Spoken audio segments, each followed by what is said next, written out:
And how I would sit him down, grab his hands, and say, "Brian, I'm pregnant."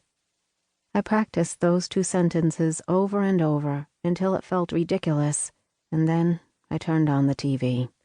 The news droned on until the anchor said, "Now, turning to local news, another young girl has been reported missing here in D.C." A picture of a girl, no more than 13 or 14, flashed on the screen, and I turned the TV off before the anchor could say the girl's name.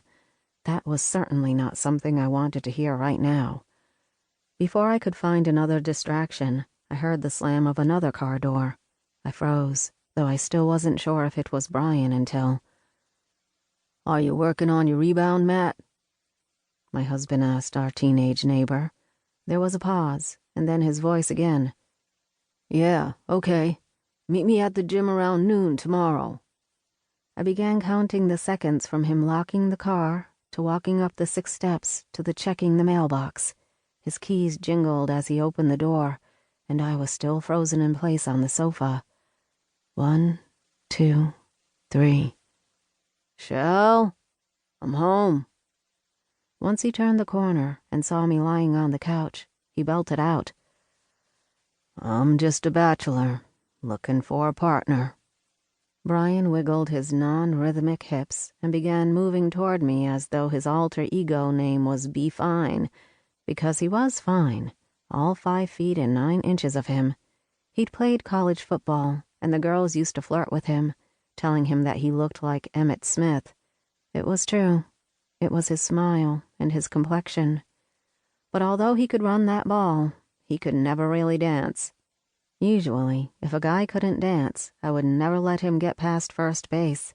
Why waste my time? But Brian was so fine and sweet, and once we became more than friends, he squashed my myth. He proved that just because you didn't have rhythm on your feet didn't mean you didn't know what to do between the sheets. I forced a smile as he fumbled with the buttons on his shirt. "Alexa," he called out to our echo, "play Genuine's Pony." The whole time, his eyes remained on me.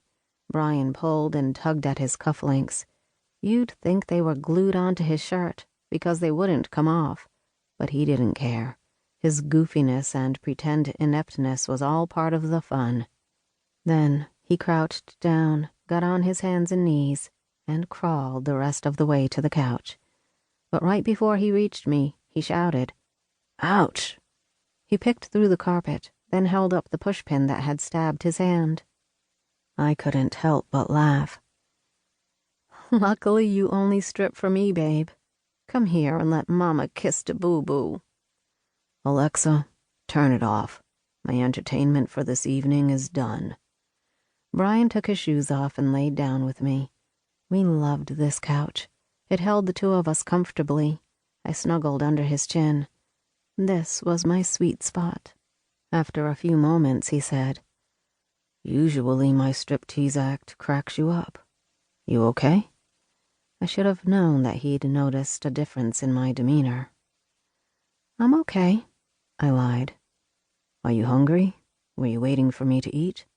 It's so nice outside. I should throw a few things on the grill." "Dinner. I hadn't really thought about food. I wished the world would stop right here, right now." "Well, I know a nice char-grilled steak will put you in the right mood. Let me get up and thaw out 2 ribeyes. Can you take out the ingredients for my sauce while I run upstairs?" As he rolled away from me and sat up, I shouted out, "Brian, I'm pregnant."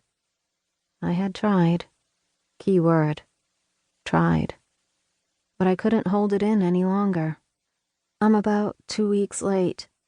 Then I spilled out the rest of the story in one long breath.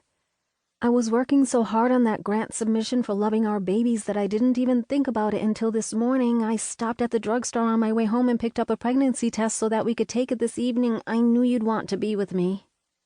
His eyes were wide, and then he motioned with his hands. "Shell, slow down." He shook his head when he said, "So, you don't know that you're pregnant, right? As much birth control as we use, could it really happen?" I gave him a side eye.